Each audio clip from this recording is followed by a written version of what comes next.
Get ready for America's #1 funny man. What? Hey. Make some noise.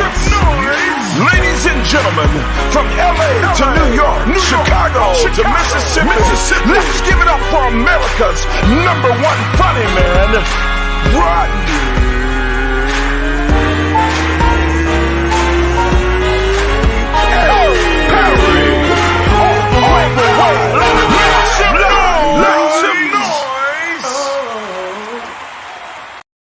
What up, party people? It's your boy, Rodney Perry. You're tuned in to Rodney Perry Live. We are here in full effect, the way we do every single day. Wow. A lot of stuff to get to. How are you today? Get in here. Thank you for coming in. Manuel, welcome. Appreciate y'all coming in tonight. We are powered by Media Room 360. You can check the app. You can watch us on Facebook, mine, and Media Room 360. You can go to my YouTube or Media Room 360s and our Twitter accounts as well.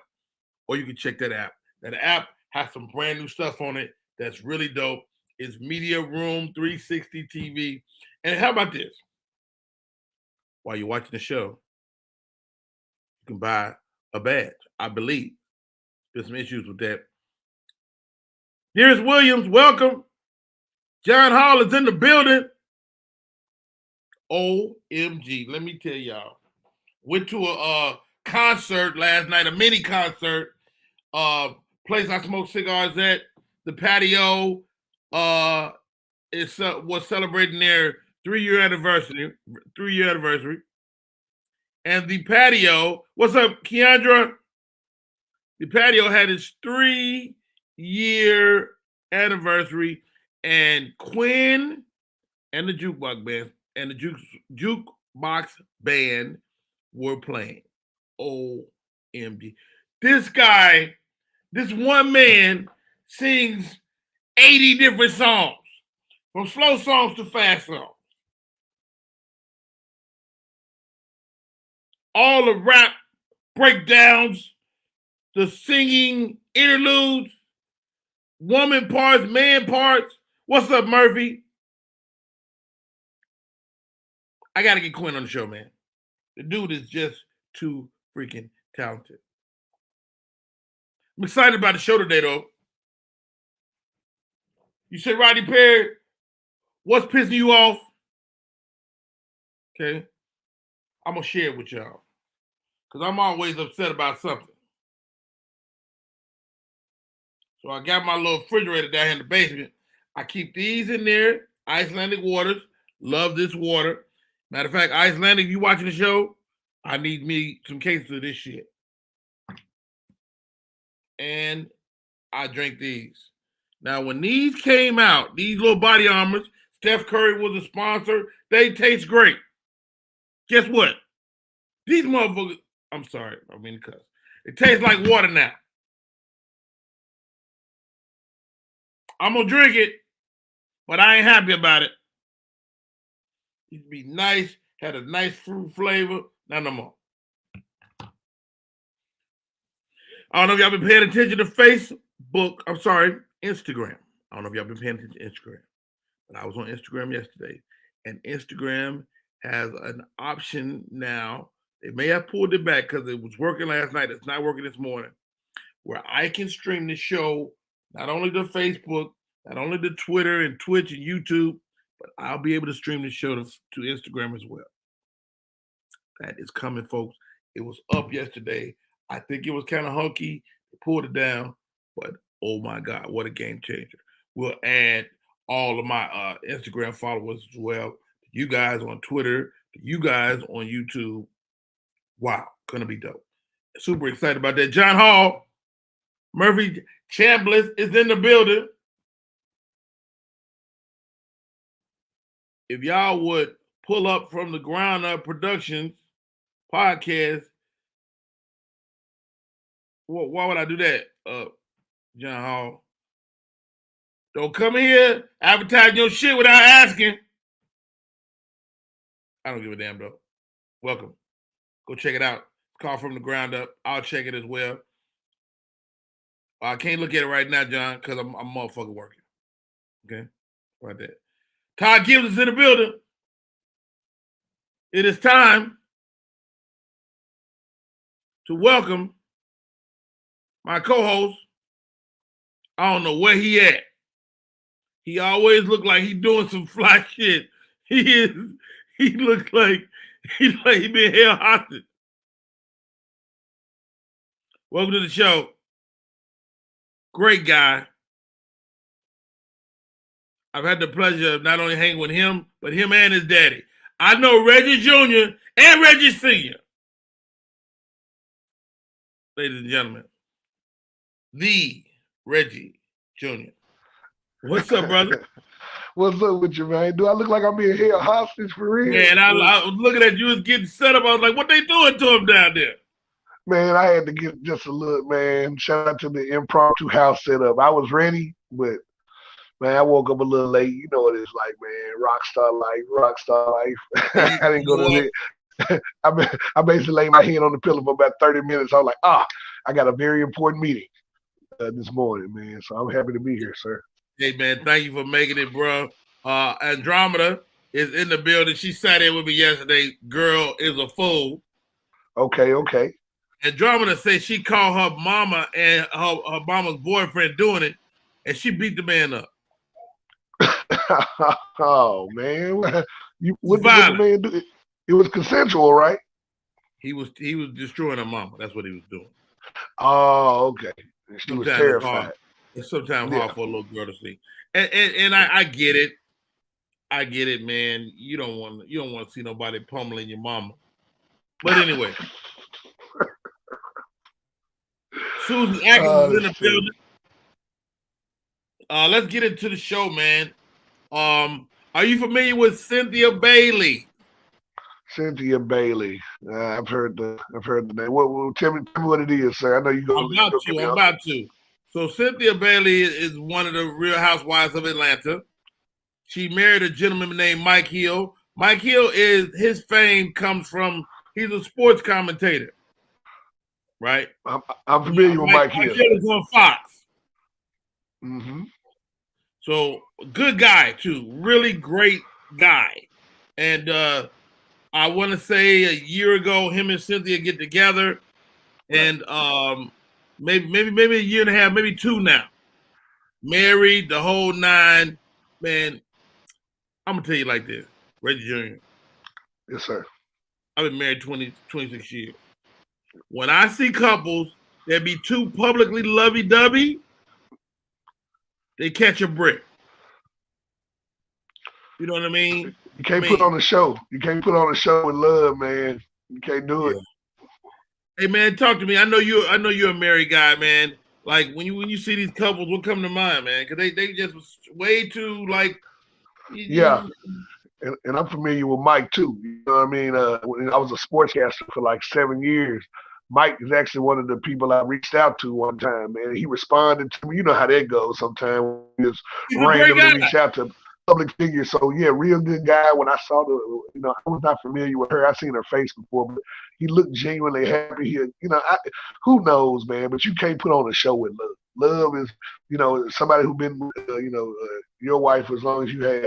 We know there ain't no secret sauce to this. It ain't no, you can put it on the front, because after you get behind them closed doors, you can look like you want to out in public, but you behind them closed doors, it's just y'all two, and y'all know what's real. So, I always say real love is being able to go in the bathroom after she gets through going number 2, after she gets to taking the shit. If you can go in the bathroom and not flinch, if you can go into the bathroom and not do this right here and not spray no air freshener and just sit right down on a warm toilet seat, that's love. That's love, and that's stinky. That's a stinky situation too. Look, for sure. Me and my wife on a banana peel, and we made it 26 years. Because every day you gotta fight, you gotta work for that relationship. So I'm reading the article about Mike and Cynthia, man. Cynthia Bailey finally reveals finally reveals the last straw that led to divorce. First of all, they are not divorced, Reggie. Oh, okay. They are currently still married. Okay, here we go. Cynthia Bailey, the former longtime member of the Real Housewives of Atlanta, divulged what led to a dissolution of her marriage with Fox Sports broadcaster Mike Hill. During her visit to Tamra Judge and Teddy Mellencamp, Oria raised two T's in a podcast. Bailey elaborated on what caused the implosion of their union after just 2 years. And this is her. I felt that we weren't friends anymore. Bailey is 55, said bluntly. I felt like it was just going towards we're just going to be friends if we didn't pump the brakes. So are you friends or not, Cynthia Bailey? Oh boy. You felt like you wasn't friends, but now you're as friends. Which is it? Bailey insisted that a successful marriage has to consist of more than just two lovers. Okay, so y'all like to do it together, which, in my opinion, is the foundation of every relationship. It's very important. She said you can't be just two lovers.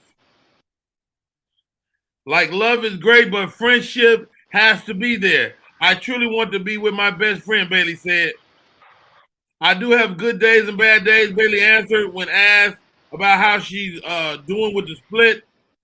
Look, I don't think either one of us regrets our decision to move forward in the way we decided to move forward.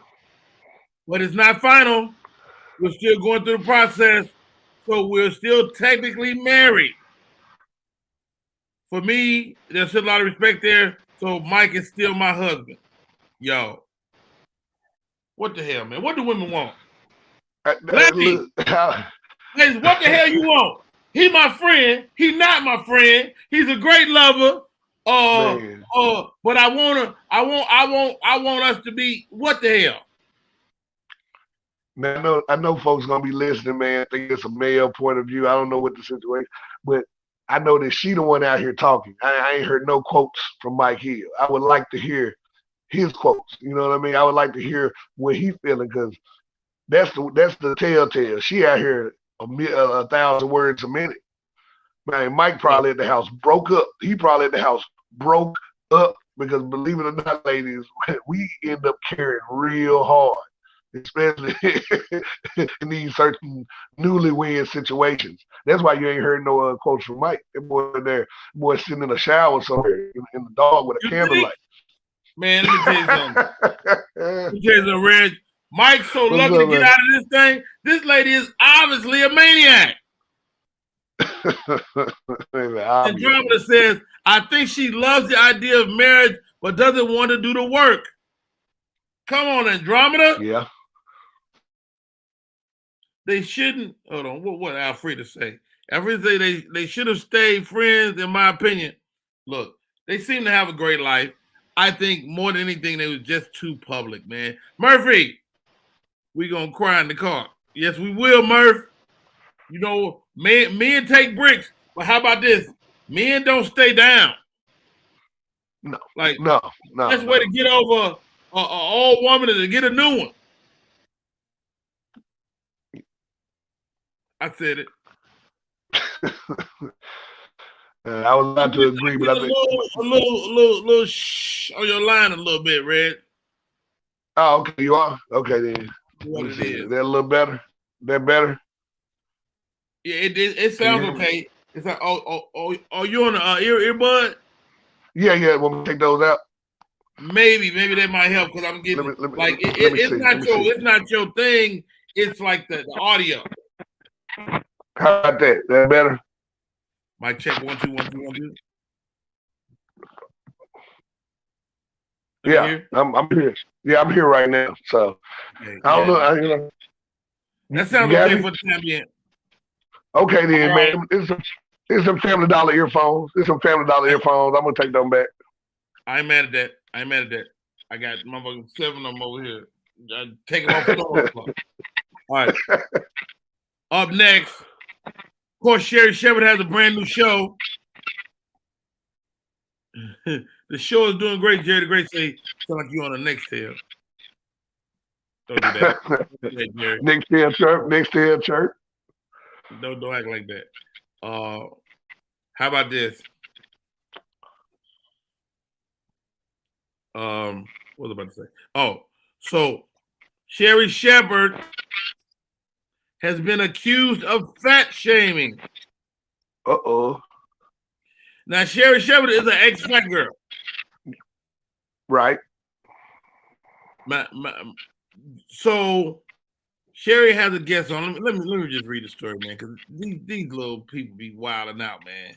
And I'm like, how Sherry? It seems like once you was a card carrying member of a fat girl crew, that you should be able to talk about the fat people a little bit.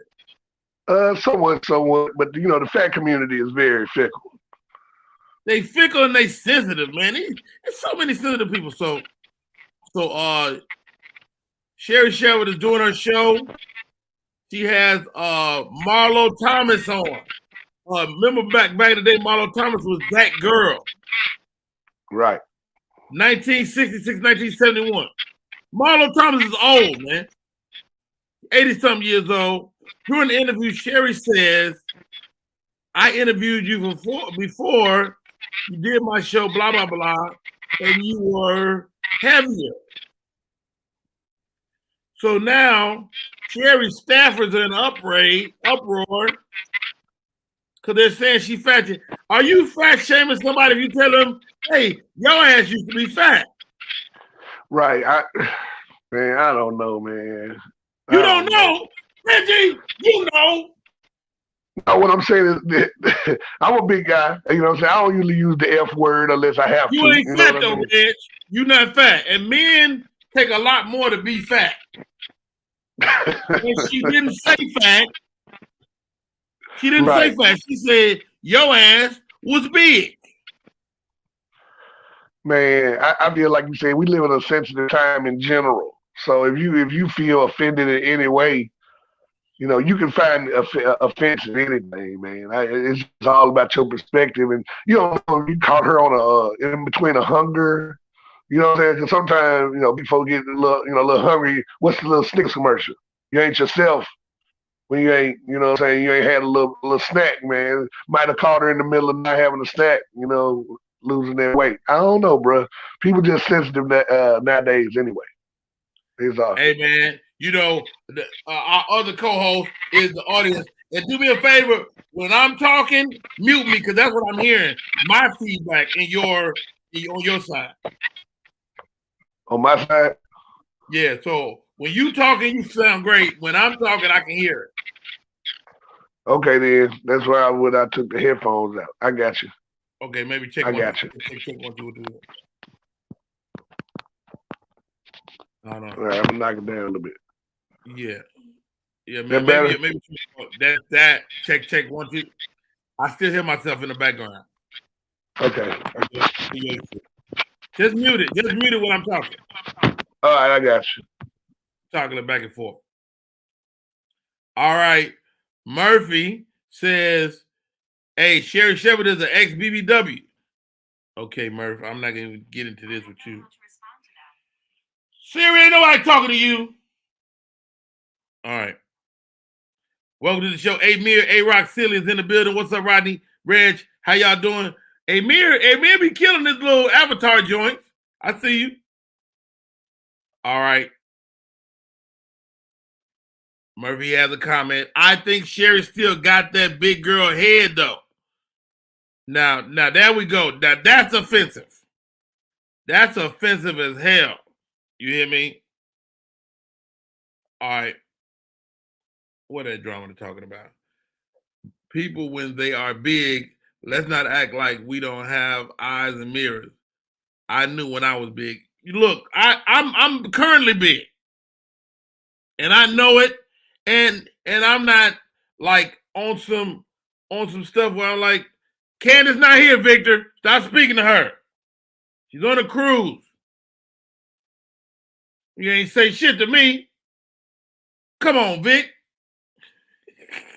Trina Pickett is in the building this morning. Happy Thursday, peeps. We are in the building. It's a Thursday. I gotta go. I got a gig tonight. Goodness gracious. All right. Reg, come back in with your boy. Yo. I want your thoughts, Reg, on Ime Udoka. He's headed to the Nets. I know you know your sports, man. Give me that, bro. Man, I don't know what's going on. The whole Steve Nash experiment just fell all the way through for Brooklyn. You know, the thing about New York, that market, I feel like New York get a lot of passes, man. You know what I mean? Like the Knicks, if the Knicks were anywhere else in the sports lexicon with the way they run their organization, they would be out of here. But that's not here or there. The Nets, they've also had a lot of bricks lately. You know what I'm saying? They've spent a lot of money.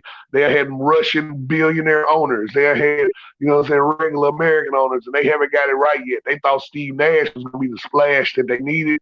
That didn't work. You know what I mean? People still remember Nash getting them 2 MVPs that he didn't deserve. Shout out to Nash. Kobe deserved one of them. And I ain't even no big Kobe guy, but he deserved one of them. But anyway, neither here nor there. Kyrie, Kevin Durant, they wasn't pleased with it. And now they got Udoka in there. And, man, ladies of New York, watch out, ladies of New York. The ladies' man is stepping into town. I would love to put his face on Tim Robbins, Tim Meadows. Was it Tim Meadows? Make the man the ladies' man. That's how I would do PR. That's how I would do PR for Brooklyn right now. Wow. Hey man, you said it. You said it eloquently, bro. Like this guy has managed to get another job, which we wasn't sure because he was staying with that organization up there in Boston. And that was odd to me anyway. So to see him out, to see him a winner, a coach that did great with young guys, is he gonna be the thing that changed the landscape for the Nets? I believe so, man. I'm real big in systems, and when a coach has a good system with the right personnel, or with good, you know what I'm saying, Hall of Fame personnel, you can make anything happen. So they'll make the playoffs pretty easily. I think once he gets his system in there and gets it rolling, they'll make the playoffs off pure talent. But we'll see what happens when they get to the playoffs. But I like the way Boston played last year, the defensive system they had in place with the stars they had. And they don't have a lot of young guys in Brooklyn. They got a lot of vets. So I think, you know what I mean, he should know how to get out of the way of those guys and let them do what they do. Hey, is Amir right? He says New York is not getting the break. He said we know the owners of the Knicks are just using the team for a tax write-off.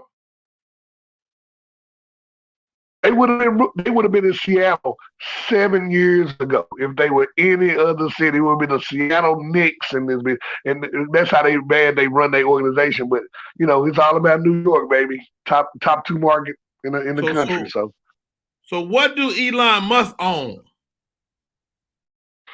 Elon Musk with everything, don't he? Don't he own everything? He's a billionaire, but what's it like? That's not Amazon. That's not the Amazon guy.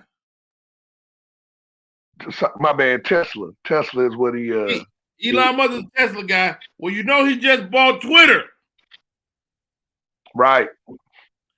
Elon Musk bought Twitter, and the Shark Tank guys weighed in on the purchase over on Rolling Out. I get my stories from Rolling Out. I get my stories from the Shade Room, and you can go check them out as well. And for the record, this lady is big. Anyway, well, yeah, Elon Musk. Let me get the story up. Shark Tank. All right, exclusive. So Mr. Wonderful from Shark Tank. This is a $44 billion acquisition. Is that not crazy?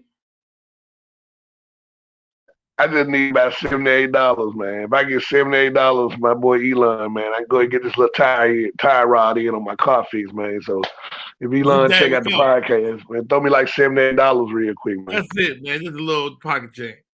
Look, Shark Tank, Kevin O'Leary, which is Mr. Wonderful, and Mark Cuban, they kind of weighed in on the purchase. It looks like a great deal, but Kevin O'Leary said he would gut the whole Twitter. He would get rid of everybody and start from scratch, fire everybody, and come in there with new folks. and really revamp the whole situation. Cuban, owner of the Dallas Maverick, co-founder of Cost Plus Drugs. I did not know that. I didn't know Cuban was in the drug business. Look, Cuban said, "I'm looking for Elon Musk era on Twitter. He is ready. Fire aim entrepreneur who will truly enjoy effing with everyone who has expectations of him." What's your thoughts, man? Reggie, as you think of Twitter, what it's evolved into. Did you know that there's a porn Twitter? What Twitter? A porn Twitter. No, but I'm gonna check it out. I'm gonna do some research on it later. Twitter don't have no rules, man. So it's stuff you can put on Twitter that you can't put nowhere else. And I'm not on Twitter all the time like that, man. So it's like I don't know what Elon gonna do, man. I hear a lot of folks nervous about it. Dude, I'm excited. I think these big brains, people are free thinkers like Elon is gonna really change the game, man. I'm looking forward, but it's crazy. Yeah, I be getting Bezos mixed up with Elon Musk because all the rich white people are the same to me. I heard he might even charge a subscription. They might start doing a little subscription to verify yourself, a little payment to do verification. I heard that through the grapevine. I'm not real familiar with the whole verification. Leave mine alone. I'm verified. Okay, I think he might start charging you a little $3 a week or something. Because he just paid $44 billion, so he need 44 million, so he needs something. Murph saying if he start charging, he gonna be a gazillionaire. Because you got to think, people can't let go once they start doing certain social media things. Oh, snap. Emerald Green is in the building. What's up, Emerald Green? Emerald Green, you know what? Let me put the thing in the chat. If you want to join us today, there it is. If you're on Facebook, it's there. Grab that and come in and holler at us. Me and Reg are rocking today. It is, 27 minutes after the hour. And we are rocking. If you want to come in, Emma Green, come in. Yes, I love and miss you too, Emma Green. Granny Wowzers is in the building. Thank you for popping in, Ms. Wowzers. Appreciate y'all and appreciate y'all comments, man. Amir, A-Rock Silly. Yes, Cuban is in the drug business. Nice. I like that. All right, let's do this. I'm going to take a little break, Reg. We're going to come back. And we're going to have more show. My name is Rodney Perry. You're tuned in the Rodney Perry Live. After the accident, I was stuck paying all these medical bills. The Witherspoon Law Group understands that you didn't deserve what happened to you, but you do deserve justice. They weren't just there for me, they fought for me. I care about what my clients are going through. We are in the fight of their lives. We don't just fight for you, we fight with you and make sure you get the compensation you deserve. And that's why we do what we do. And what we do is win. Call 844-WE-WIN-44. Want your book or music to be published? Skip the confusion and rejections from others. Let BePublished.org publish and promote your work for less. BePublished.org handles it all, from cover design to worldwide distribution, with high quality and fast turnaround. You even keep rights and royalties. Everything was perfect. You made my dream come true. My book and CD look so good. Call 972-880-8316 now. BePublished.org. 972-880-8316. We are back in full effect. My name is Rodney Perry. You're tuned in to Rodney Perry Live. My co-host for today, the great Reggie Jr. We're having a great show so far. Murphy, thank you for enjoying the show. I appreciate you. And I want to leave the phones open. You know what I'm saying? The StreamYard link is right there in the chat. Whatever platform you're on, YouTube, blah, blah, blah, Facebook, whatever it is, you can come and holler at your boy this morning. Please share the broadcast.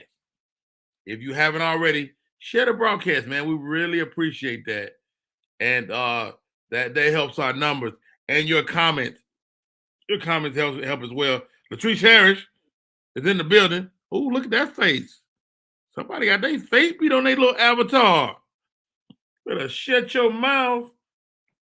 Emma Green, world-renowned, a poet and comedian. Matter of fact, I'm gonna send Emma Green a link. I don't got your number though, Emma Green. God dang it! Come on in. It's hard to get a woman impromptu on the damn live though. Emma Green, text me.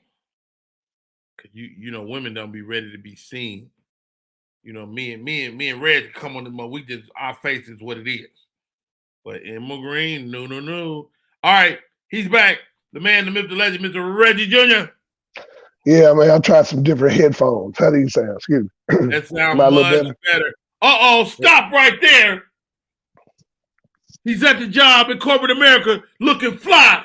Welcome to the show, Amir A-Rock Seeley. What's going on, Rodney?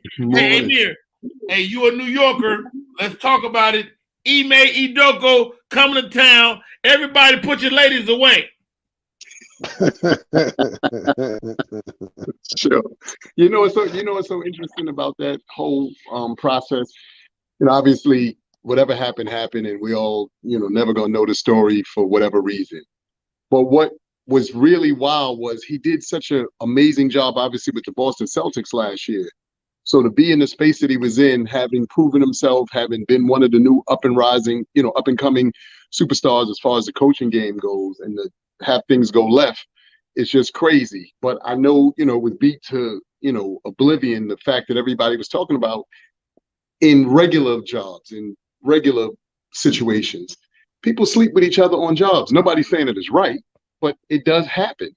I just thought that it was so amazing how we all just jumped out the window. And I know that, Nia Long was a factor. And, it was just so many variables that everybody kind of jumped on and went crazy about. I'm curious to see if what he was able to do in Boston, he can now replicate in Brooklyn. Obviously, as I said in the comments earlier, the Knicks are a tax write-off for Dolan because all the tickets are paid for, they're corporate, so he doesn't really care. I look at Dolan sort of like I look at Jerry Jones. These guys are, able to write a lot of this stuff off. And I'm not saying that they don't want the teams to be good, but I don't know if they're doing the things necessary for the teams to be good. Sometimes you got to step aside and allow the coaches and allow your staff who, is immersed in the game to do what they do. When you want to be all up front, as Puffy has said in the past, or Suge Knight said, you want to be all in the video, so stop. Just go and sit on the side and let people do what they do. And I think that's what you brought up some great points, man. And when you think about it, some of these teams, they do a revenue sharing throughout the league. So if they're losing, they still win. And I think that's, why, like I said, in particular, the Knicks, not to mention, like I said, I know the Knicks have become very corporate. I've had the blessings of going to a game here and there. And when you get to the games, you start realizing American Express and all these amazing, companies have major seating, so if your corporation is also using it as a write-off, do you really care? You go in to impress your, clients, talk business or whatever the case may be, then everybody goes home happy. And the Dolan gets to, ride off into the sunset. And I just think that it's a hot mess. But I do, like I said, I'm really hoping that Ime Idoko can get to Brooklyn and turn that situation around. And we can see if this man is really whom he's been, believed to be to this point. Because like I said, what he did with Boston, last year was incredible. So I have to see if he, if he can work, have that black magic again. We have to see, Wow. It's also proof that no matter how fine you is, your ass can get cheated on. And there's that part. But you know what? And it's funny because you never want to veer off into things. Nia Long happens to be, I said this on a few other, and just talking in general. She happens to be one of very few actresses who, in our opinion, and especially of the newer generation. And when I say newer generation, just meaning the Regina Halls and all of those ladies. No doubt. You ain't got to explain that. I know what you mean. They do and don't get enough credit for their bodies of work. We have come up on the Pam Griers. Black women in general. Yes, you're right. You know what I mean? But when you really look at these ladies' bodies of work, you just got to be like, wow. And to have maintained and sustained as long as they have, good, bad, indifferent, Come on, y'all. That speaks for itself. Yeah. That speaks volumes all onto itself. And I think Nia Long in particular, she's such a beautiful person who Hold doesn't on. really. Stop right there. Stop right there, Mayor A-Rock City. Because I'm sick of your political correctness, okay? Her body of work is fine because she fine. You understand me? Hey, they the new classics, man. I was just about to say, remember TNT used to have those new classics? Like you brought up Pam Grier, you know, my But generation now. black and white though. Nah, Yeah. she ain't there. But you right, Regina Hall, Regina King. She a new classic to me, just classic beauty from the Black cinematic universe standpoint, from the BCU, if you want to call it something. You know what I'm saying? All right, those y'all. are Up next, the young man, from the Migos, Takeoff. It looks like he the medical examiner has came out and lists his cause of death as gunshot wounds to the head and torso. Man, it's so sad to see what's happening with these rappers, man. Amir, what's your thoughts, bro? You know, his situation in particular really hit home because, you know, at 28 years old, and, you know, if you guys are parents, my eldest daughter's 29. So, you know, obviously it hits home when you have kids, you know, close to that age. But bigger than that is my trying to figure out how and why a lot of younger people aren't understanding that there are certain things that you can do and certain rules that you can, you know, live by. When you ascend to a certain space, I don't understand why you don't have, hopefully, people on your team who go, hey, that's probably not such a good idea, man.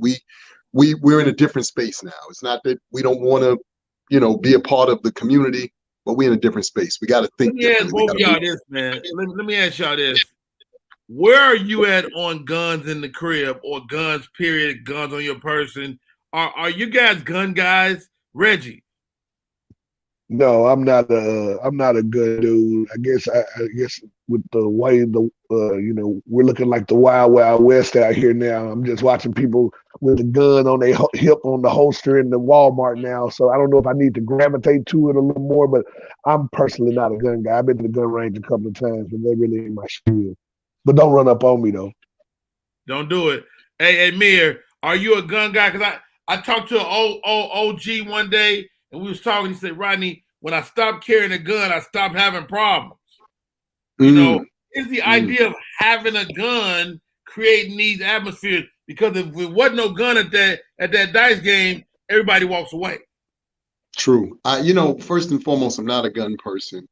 Very early on in my life, I've you know, when you're a kid, you do stupid stuff. So I had gone through my parents' closet as a little kid, and my father had like a 22 or something, you know, the barrel and all that. And I found it, and I was like, wait a minute, we got guns in the house and this and that and the third. And I just never gravitated towards it because loss of life is loss of life. And to think that in the blink of a second, or just not utilizing, you know, your emotional IQ in any moment, you could possibly change the, you know, trajectory of your life. I'm just not a big fan of it. Now, do I think it's a necessary evil? No, because it's been proven around the world that there are countries that don't have crime and they don't have guns. So when we start talking that guns are unnecessary, then how is it these other places are able to survive the way that they are, and people are able to live their life, you know, without repercussion? So I'm not a gun fan personally. Wow. Hey, my name is Rodney Perry. You're tuning in to Rodney Perry Live, dropping in to rock with us. Amir, A-Rock Silly, always this too. Man, always fly, always with the haberdashery. He's always ready to rock. And my man, super funny, Mr. Reggie Jr. All right. Did y'all see this? Doggone D Wade's ex-wife. So here's the whole story. It seems like they're wanting to do a sex change on his daughter/son. The wife is like, he can't do this till he's 18. But she's accusing D Wade of wanting to change him for financial gain. What is this, man? It's a side. I mean, I ain't gonna say it's a sideshow. I don't know what's going on, man. Because where's the financial gain there when you made, you know, what I'm saying, $150 million for your career? Right. I don't really know. You know, I don't know how about generational wealth and how that works, but I feel like they set up They should be good. pretty damn good. It should be good. Yeah. This is another one of those weird, quandaries that we find ourselves in this current format of the world. In particular, where he's concerned and his child is concerned. I thought that some of it has been mishandled from the beginning, but I also think that I can't really say what I would do if I was in his shoes. In theory, we're all from the outside looking in. That doesn't mean that we don't, haven't experienced this in some format, in our own lives. But on a personal level and what he's, dealing with is different. I just think that it's unfortunate that there is so much polarizing, attention being paid to it. If supposedly, his son, slash daughter, or daughter slash son, has decided that this is where he truly wants, how he wants to live his life out, then we got to be sort of respectful of that. I know it's hard for us to, fathom that, but it's his choice. He knows who and what he wants to be. We can't control that. But I'll push back a little bit on that idea, guys. And Reggie, I'm gonna bring you in just right after I say this. I hear what you're saying, Roxy. I really do. But I wasn't equipped to make that call when I was 14. I'm not mad at the mama saying, let him get 18. Let him get 21. If you still want to be a woman, be a woman. We'll call you a woman. We'll do everything we need to do, but lose your sex organs to me, because what we don't know is the statistics of people that change their mind. Mm. So why make a change that you can't change back? Go ahead, Rich. No, I'm with you, man. Just the age thing. I mean, we have so many age restrictions in this country for this, that, and the other. I'm like, this seems like something where you should be able to, as a parent, make that decision. I guess they're trying to co-parent. My thing is, it's all being played out in the media, and I think about the mental part of that as far as that child goes, because it's a slippery slope talking about any of this at this point in time. You almost got to walk on eggshells to an extent. I don't mean any harm to anybody, so I don't want it to come across that way, but this shouldn't be played out in the public. It just shouldn't be played out in the public with a child. It almost feels a little like pedoish to me. I don't know. It's just like, why are we discussing this child's sexual orientation? We're not discussing when my son was 15, I wasn't talking about his fuck life. You know what I mean? Or his private parts. Excuse me. I don't know if I can cut something. His fuck game, his fuck life. I ain't talking about. Did he have a fuck life? I don't know. I don't know, and I don't want to know. He 18 now. He can still take care of his business. On the chest. Hey, let's look at some of the comments. Victor chime in. We say parents have the responsibility to make choices in the child's best interest until they are of age. So, what are you saying, Vic? Clear me up on that. Chanel McNeil. Chanel, welcome to the show. First time I see your picture. First time I see your name. At 15, it is way too early to make final decisions like that. Agreed. I agree with you wholeheartedly. Andromeda, I think it's none of my business how others raise their kids. I don't lose sleep or make money. Andromeda mean as hell. He said, what you eat don't make me shit. God, goodness gracious. Facebook user, how is a sex change going to make him money? Well, I mean, if you're in the LGBT world, it might make him money any number of ways. Who knows? Right. Thank you guys for sharing the broadcast. Mad love, mad respect. If you're new to the show, welcome. Say something so we can shout you out, acknowledge you. Longtime friend of the show, Amir Roxilly, is in the building with us right now. Victor Marcus said, at 14 to 15 years old, a child is too young. Simple. Thank you, Victor. And Victor is also a lawyer, so I'm sure if there's any legalities to it, he'll keep us abreast of that. What the tree's talking about. I would never put my child out there to be a mockery to the world. A mockery? Is that what we're doing? I mean, there will be some that do it. You know what I mean? That's why I don't know why it's being played out in the public like that. It just don't make sense to me. Tawanda Reed, she's new to the show. Welcome, Tawanda. Thank you so much. Share the broadcast with a friend. My name is Rodney Perry. That man is Reggie Jr. And down there is A Rock Silly. Candy Kisses says is the F life for me. Hey, I'm getting F life on the t-shirt.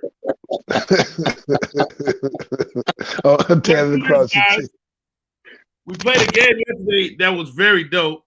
We got Amir. I don't know how long we got him. We don't want to abuse his time. The name of the game, Amir, is this or that. This or that. Let's see. Okay. This or that is not a competition. It's just your opinion. This or that. Outside or spend the night. Outside or spend the night. When we was kids, it was a big deal to spend the night at your cousin's house. That was huge. Yeah. Wow. Or would you rather go outside or spend the night? Outside for me. Outside for me. Guy? I was an outside guy. Hey, I was one of those kids, Ronnie. I was one of those kids when, I was a little kid. Remember when Danny Boy and the Clay Dog used to come on like 6 a.m? Yeah. I was up that early to do my chores so I could get outside. I was up that early. And you grew up in New York, right? Yes. What was it like to be outside in New York City as a kid? Did y'all play stickball? What did y'all do? You know what's so funny? Like I grew up in the projects. Our project was called Twin Park. So we had a building on one side of the block, and then behind us was another building. So that was like our rival. But we played stickball. We played Skelsies. We played punchball. We played football. We played baseball. Like everything that you could think of. Even the guys in the building behind us, they played roller hockey. Now I couldn't skate like that, so I was never down for the roller hockey. But they even played roller hockey. So we played just about everything, coming up as kids in our neighborhood. Educate me on this before we move on, because I got to get Reggie's opinion. What the hell is Skelsies? Like, I'm in New York. So there's a game that has this big square, and then within this square there are 13 boxes, one on each corner, and then in the middle there's a group of boxes. And what you do is you take a milk top or a camera case, the camera thing with the roll. You put clay in it. You put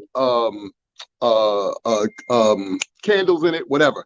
But you shoot it at the box, and your job is to go through all of the boxes. And it goes from 1 to 13.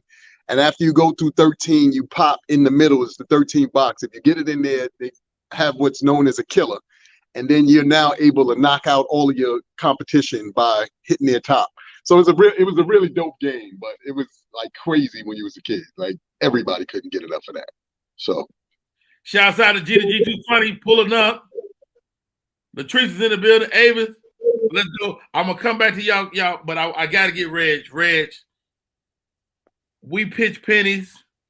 We played football. It was no grass. I lived in Chicago. It was cars. We got hit. You got hit into cars. It was so violent. As I look back on my life, I don't know how I'm here right now. Amir, Reg, outside or spend the night with the cousin. Man, I was an in-house kid, man. I had allergies. I grew up in the South. I grew up in Memphis, Tennessee, so I had allergies. The humidity was bad. Like anything about staying indoors worked for me, especially at my grandmama's house. She had cable. So anytime I could spend the night at my grandmama's house, so we didn't have cable.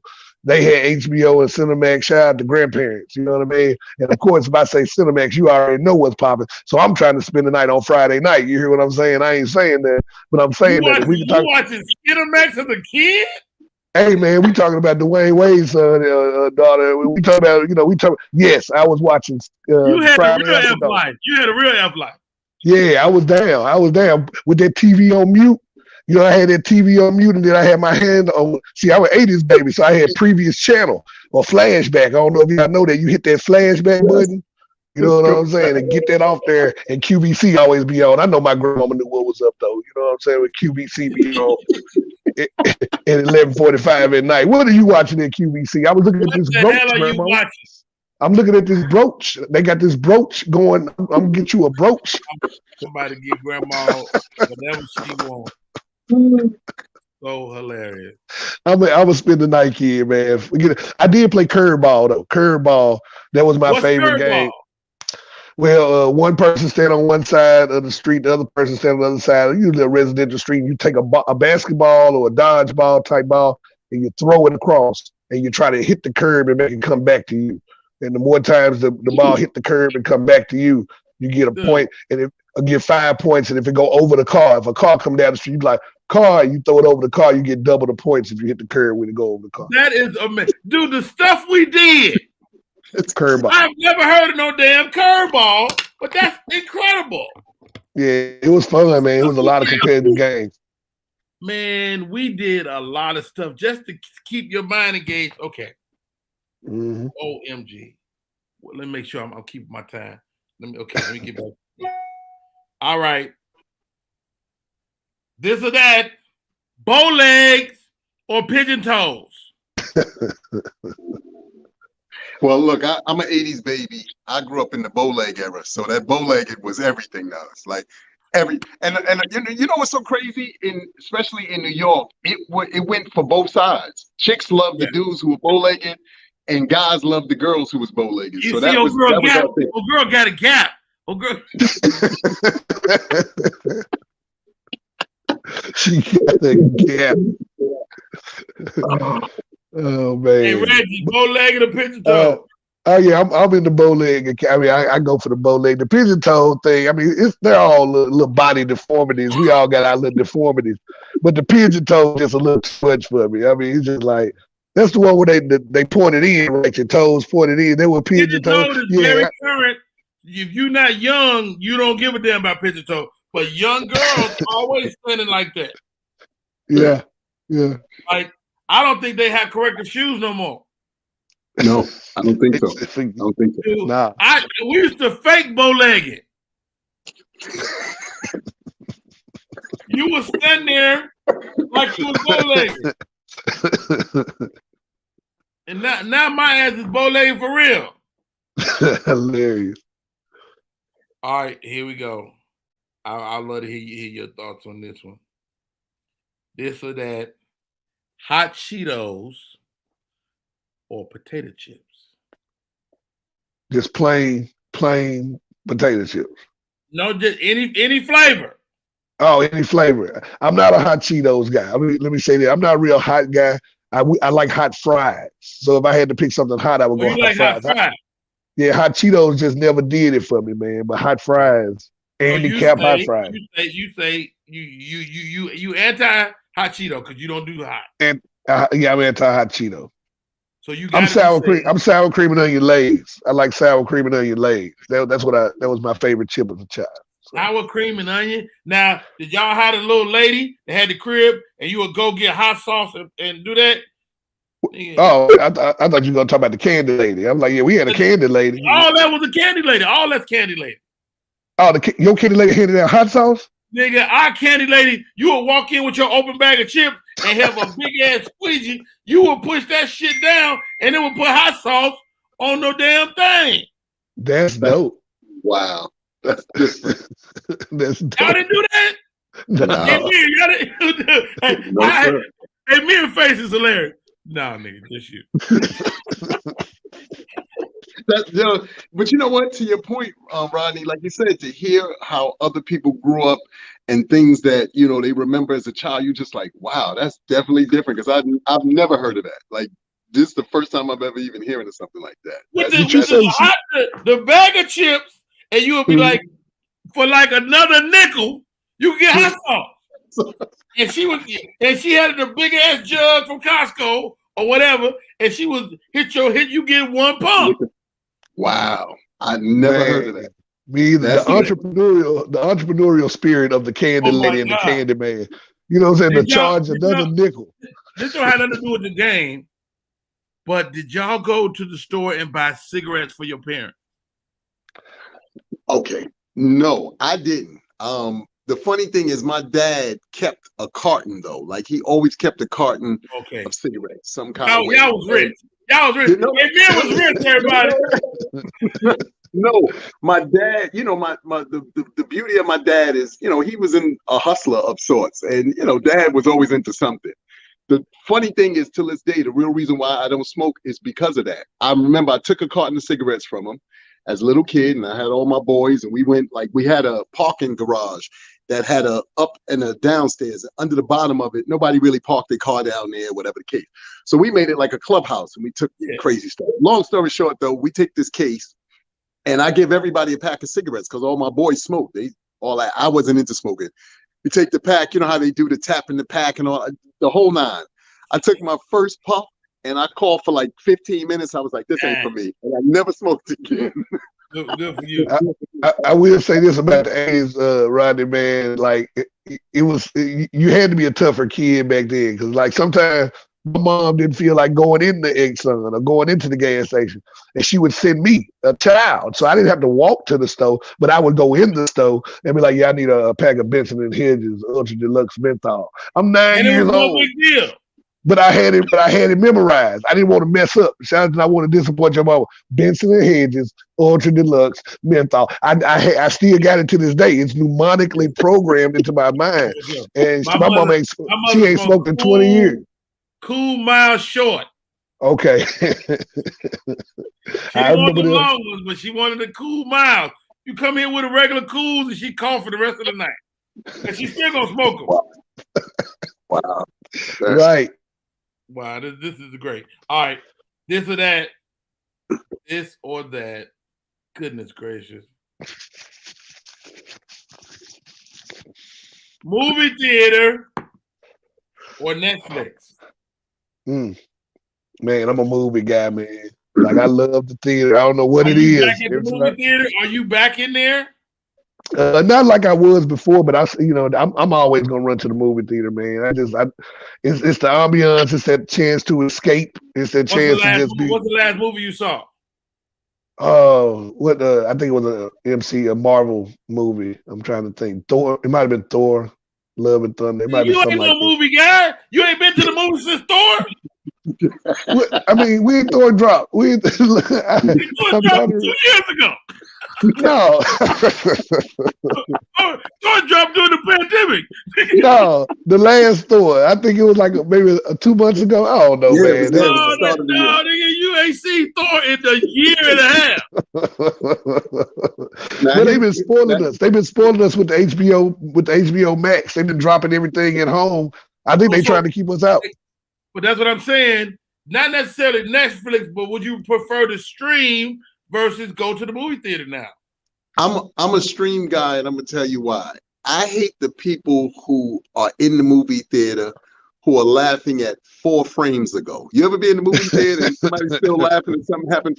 You'd be like, dude, can we keep up with the movie? Like, why are y'all still laughing at something 4 frames ago? Like, stop. That's for the talk on the way home. Don't do that now. Wait till y'all in the car. So I'm a Netflix guy because of that. And then the biggest thing now, and I'm not, I'm sure this is happening in, the places around the country. They've made the movie theater too comfortable because now, you got those reclining seats. You can sleep before the credits. If your ass tired, if you tired, you ain't gonna make it to the movie, nigga. You be like, yeah, this gonna be good right It's here, boy. too comfortable. It's too comfortable. Plush leather seats. And I will say this too. Movies have moved into the echelon of damn near it has to be sex after it because movies cost $795. Yeah. Man, the matinee. I remember when the matinee was like $3. You know what I'm talking about? Or $2.50. I don't know how far y'all go back, but the matinee was like $2.50, $3. I looked on the line the other day. The matinee was $13.75. Man, I said, "Is this for the chairs? Because do you have a section without the reclining chairs?" I don't want the chair. I bring my own chair. I bring my own chair. Yo, all right, guys. I'm going to the top of the hour. When I come back, we're gonna finish off this or that. You guys are great. Amir, you stupid. People don't know Amir funny, man. Amir funny dude, man. I don't know who I'm talking to when I look over there. I don't know what it is. Anyway, all right. My name is Rodney Perry. You tuned in to Rodney Perry Live. We're going to the top of the hour. We come back more with Amir, and I don't know if y'all staying, but in a couple of minutes, I got my weekly sex person. So I'm just throwing it out there. Don't leave. It's about to get crazy. And I think we're talking porn today. Let's go.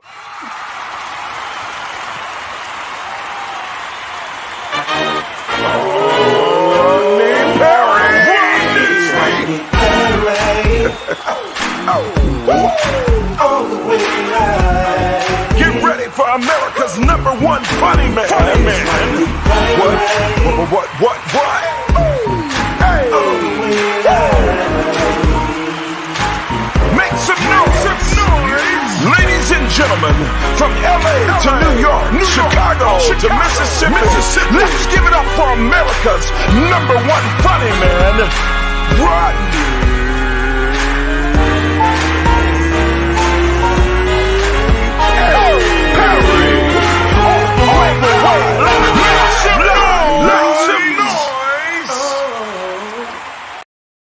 We are back in full effect. My name is Rodney Perry. You're tuned in to Rodney Perry Live. Man, I'm sorry I missed a bunch of comments. Let's see what y'all was saying over there in the Peanut Valley Andromeda. Oh, that's Alfreda. The intro is fire, Uncle Rodney. Thank you, Alfreda. Mad love, mad respect. Can you talk about ED today? Erectile dysfunction? With maybe. You know what? We did threaten to talk about that, but we're still going into. I don't know Andromeda. You know what? Because Andromeda had a great conversation about that yesterday. Let's see. Candace. Andromeda says, "Hey, Candace, is Candace in the chat? Because Candace should be somewhere on the boat drinking." All right. The movies are very expensive. Candy Kisses. Yes, I hate that. I ran into the problem at Magic Johnson Theater. Let's do this. Let's bring my co-host back in. Amir, A-Rock Silly, funky fresh suit. Hit him with the bow tie and know how to tie a bow tie. All you young men out there. Matter of fact, I'm gonna put up a YouTube about it because that's a part of your rite of passage as a man. Amir, A-Rock Silly is in the building. Amir, you tied or you buy it pre-tied? I have both. This one is a pre-tie, but I do know how to tie a bow tie. Yeah, I already know. You probably can tie that bitch in the dark. Right. Like you said, it to me it's one of those things that just gives you a different look. I realize that tying a regular, because even tying regular ties now, there's so many dope knots that you can make. But I think you need to have some different looks for your repertoire. Just some of them knots be a little sugary though. Them new knots. I don't like them new nuts, man. Red, I don't like them new nuts, Red. They got some how your ass tied up. You be like, Hey, man. Like, anybody who can tie a bow tie is a magician to me. You are a magician. You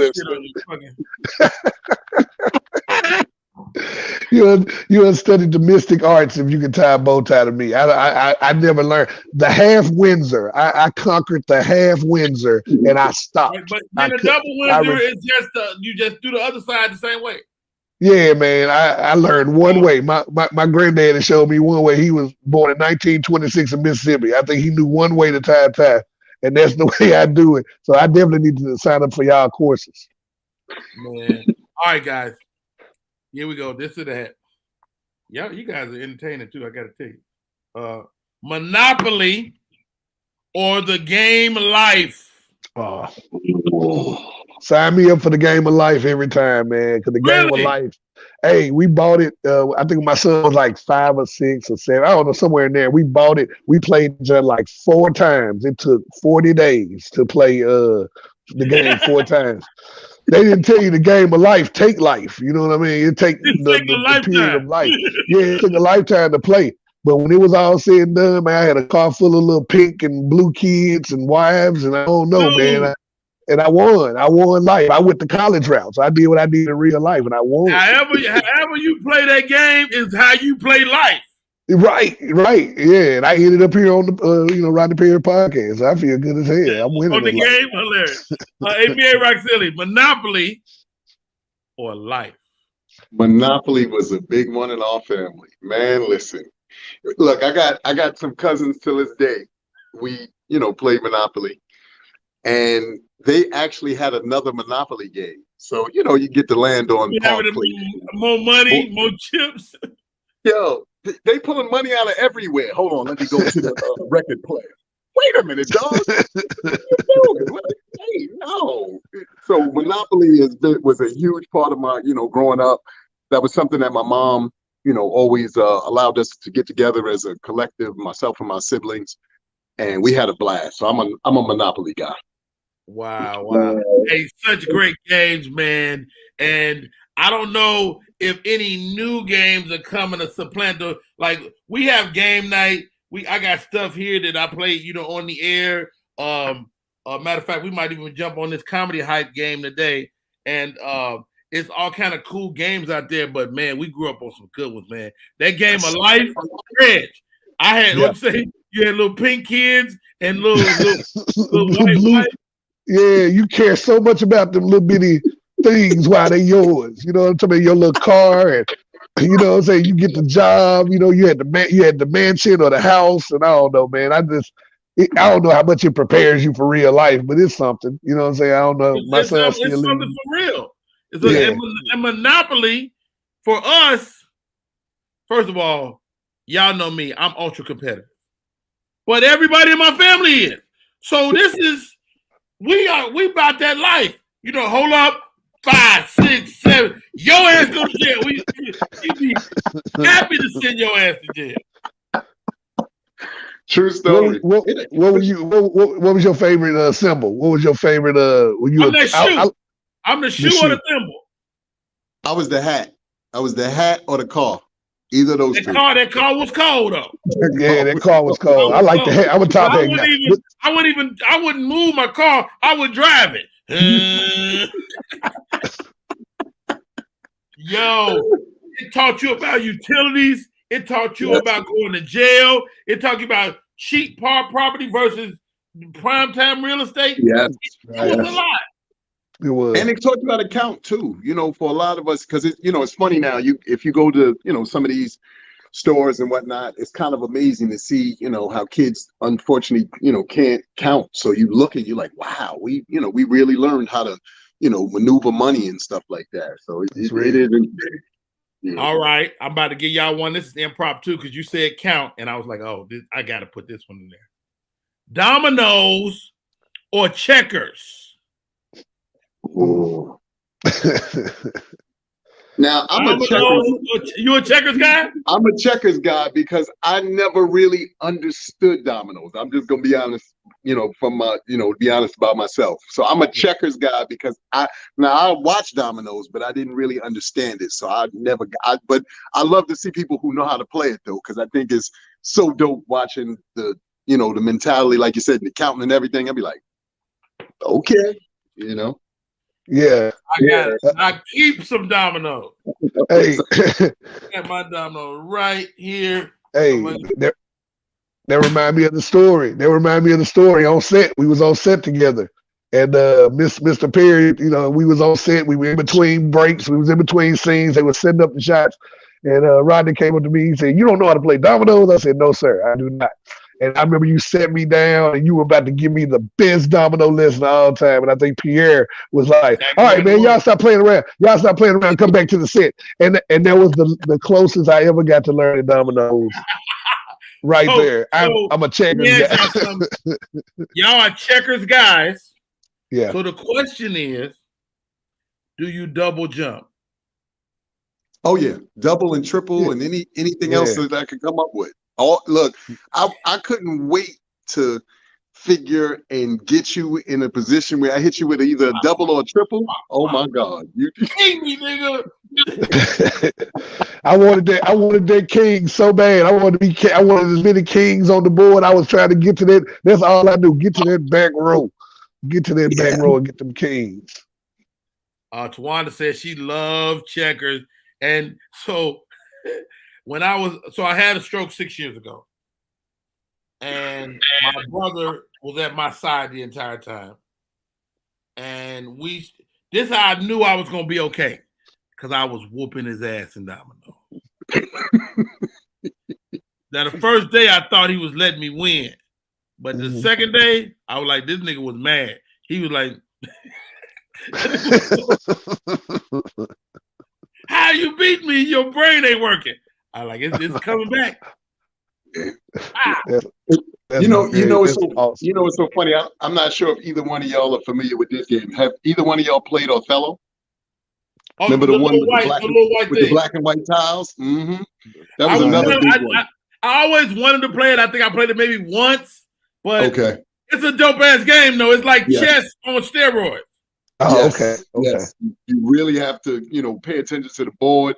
And because you can turn the entire board, obviously, to your color, that's the whole premise of it. So it really is challenging because you really got to look at everything. Like, oh, wait a minute. I could turn 7 pieces over here. I could turn 5 over there. So it's really, really dope. So, wow. Try that out. So it's unlike real life because when you black, your ass stay black. We've been trying to turn the board for 400 years. Hey, Andromeda say her 7-year-old tears grown folks up at dominoes. Not me. I don't let no kids win either. Let me tell you something. Hey, Mary, hey, Rock Silly, I will fuck up a kid. Because they be talking trash. Yeah. So let me ask you this, Rodney, because you said you're competitive. Are you like that with everybody and everything? And I'm only asking this because I remember one time, this was years ago, I had gone on a date. And you know how you take somebody, and we went to the pool hall. So it was a young lady, and she was like, "Oh man, this is so nice, this, that, the third." I destroyed her in pool. She was like, "You're not gonna let me win?" No. No. Hell no. Nah. Oh, Murphy done brought up something. He about to start a fight. I've been.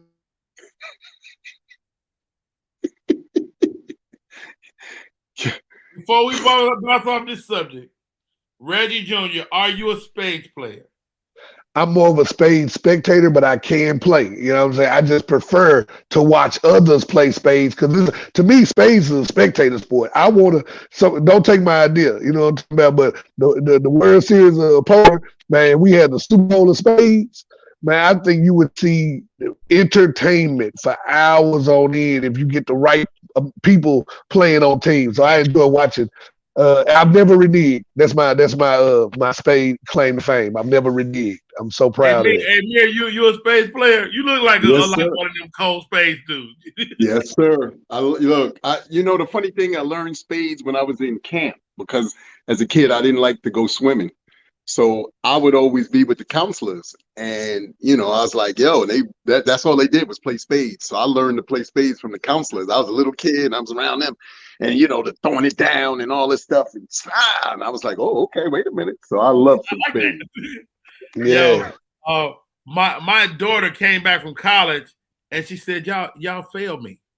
Me and my wife were like, "What you talking about?" She said, "Y'all didn't teach me how to play spades."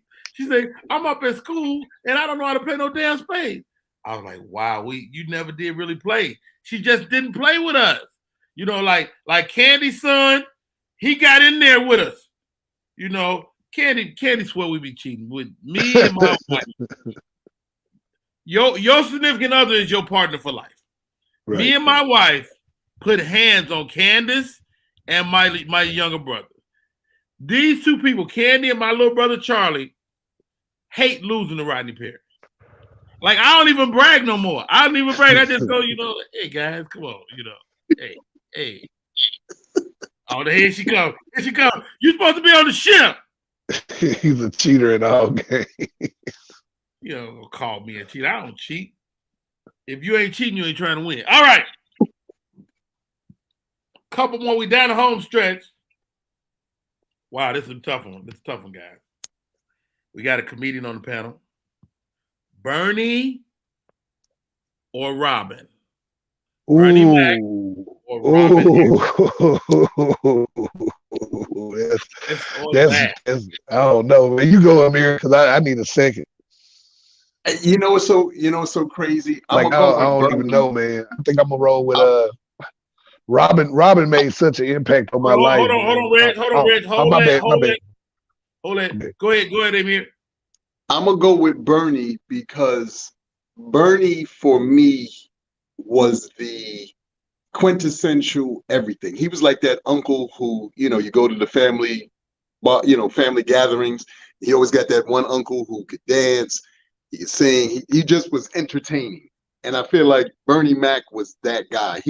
No matter what he said, no matter what he did, you wouldn't get offended. You kind of laugh and be like, yo, Unc is crazy. And I feel like Bernie gave us that. You know what I'm saying? I'm a big Bernie fan. Big Bernie fan. Wow. Go ahead, Reg. Yeah, apologies for earlier. Bernie is he a legend. We already know this. Kings of Comedy, his set on Kings of Comedy, brilliant. You know what I mean? Just it closed it out. I don't know how to. It was. I didn't even think when I saw those four together, I was like, okay, is he gonna close it out? But when I talk about Robin Harris, man, I was like 8 years old the first time I saw Bebe's Kids, his special on HBO. And I mean, I laughed. That was another one of those TV low, so my grandmama couldn't hear me type stuff. So I got the TV low, and I'm listening. So I'm listening to everything. I'm so tuned in. And I think it was somewhere he was talking about Dick Gregory and the Dive. And I went and got the cassette tape, and I listened to the cassette tape for Bebe's Kids over and over and over again. So I know that whole set by heart, and it really influenced me as a comedian, man. And talk about going too soon. Bernie did all the things that I think Robin was getting ready to do.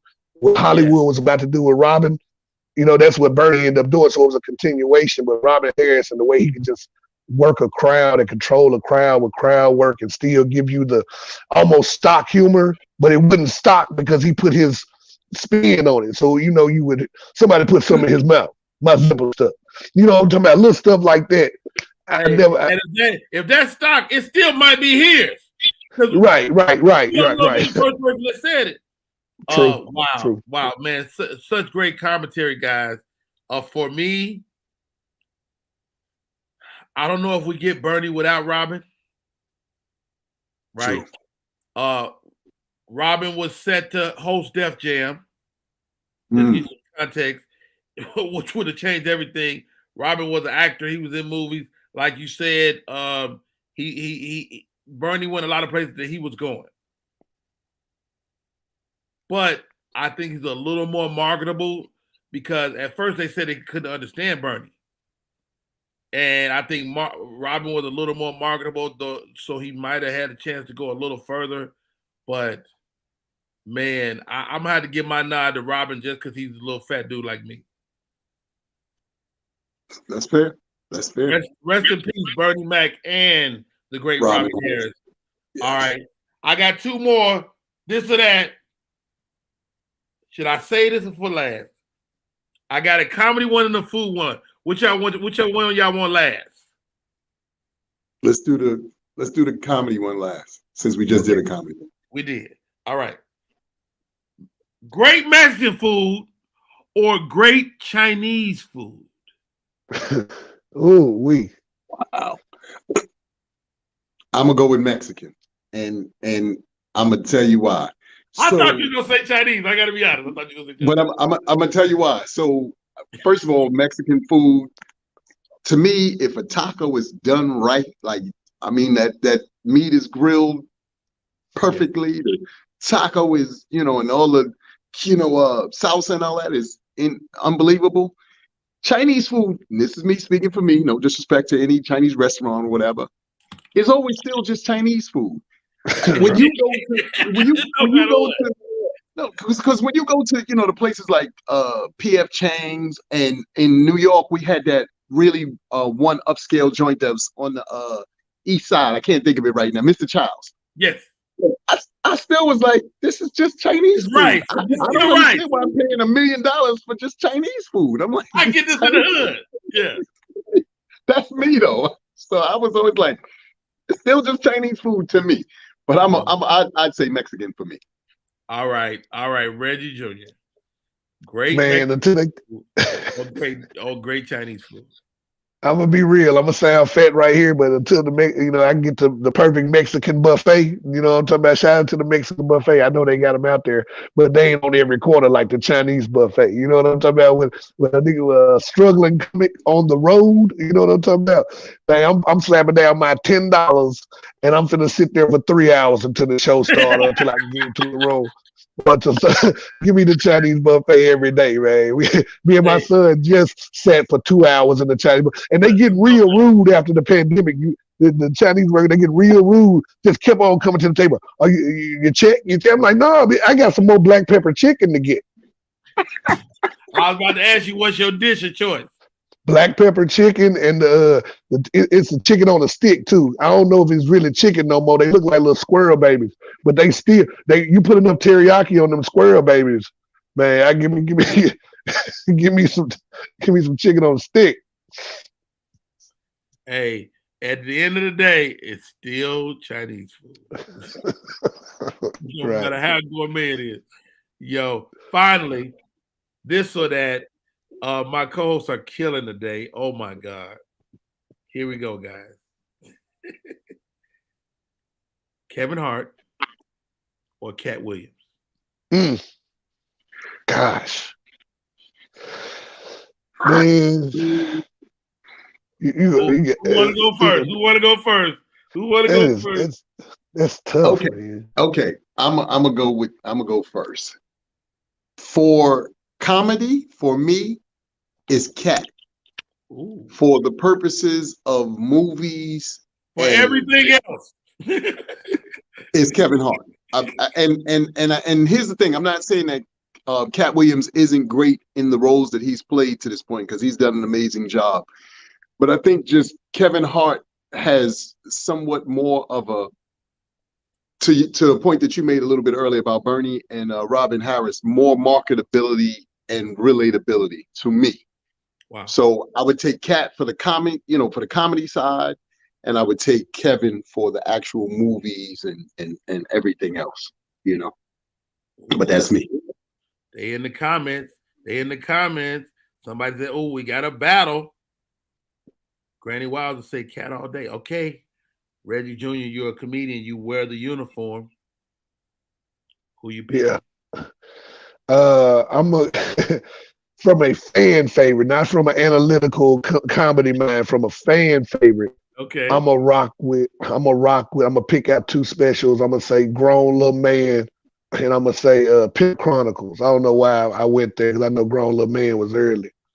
But comedy wise, as a fan, I was more of a fan of Cat Williams, because it was like he was doing that introspective, you know what I mean? Like taking a deeper dive. That's why I knew Cat was a pretty smart guy, because the way he was attacking the topics. Kevin, more traditional, you know what I mean? Just self-deprecating, a lot of self-deprecation from Kevin. I'm short, I'm small, my family wouldn't look good as a unit type shit. And I like that, but Cat definitely gave me more on the comedy side. But when we talk about career landscape, I think you got to roll with Kevin and the cultural impact he has. I know Cat has the same impact especially within the Black community, but like cultural impact and just worldwide impact and what he's doing, comedic rock star shit. I'm gonna go with Kevin Hart.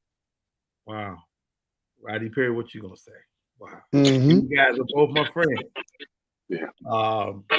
Wow. This I gave the comedian their proximity to Richard Pryor. Right? It's a good baseline. How close you are to Richard Pryor. I think Kevin Hart is closer to Bill Cosby. I think Cat Williams is closer to Richard Pryor. Okay. But I think Kevin is better at being Bill than Cat is at getting close to Richard Pryor. So I would because of that, I may have to yield the con to Kevin Hart. I may have to yield the con to Kevin Hart. Yeah. And And like you, Amir, I think Cat might be technically funnier, if that's a thing. He may be funnier, a funnier guy, but I think Naturally Kevin is technically better. He's a better comedian. You know, he doesn't make mistakes. You know, so I'll leave it at that. Yo, great guys. Yeah, that was dope. That was dope. This and that is a great segment, man. It's my favorite right now. Yeah, I like it. Let's do this. Let's take a break. I'm gonna get my next guest in here, and you guys have been killing it. I'm Rodney Perry. You're tuned in to Rodney Perry Live. Let me find my little commercial thingy. Oh, there it goes. Ladies and gentlemen, we'll be right back. What up, y'all? It's Michael Sean, and I know you want to be a podcaster. You want a successful podcast. You want to give your views and opinions, but you just don't know how to do it correctly. That's why you got to hit up ShawneeScott.com. You want to be on radio, and you want to know how to build your radio career. ShawneeScott.com. She's done all of this. I've worked alongside her for years, and I will tell you the information that she can give you is on a value level that I can't even put a price on it.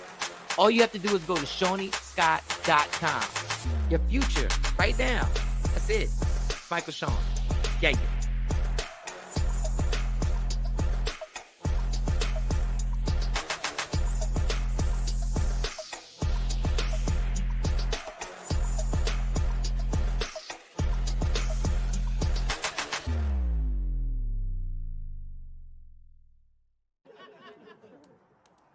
She tried to kill me. No, for real. She tried to kill me. I woke up. She had a pillow on my face, a pillow. But what she don't know is I got sleep apnea. So half the night I don't be breathing no way.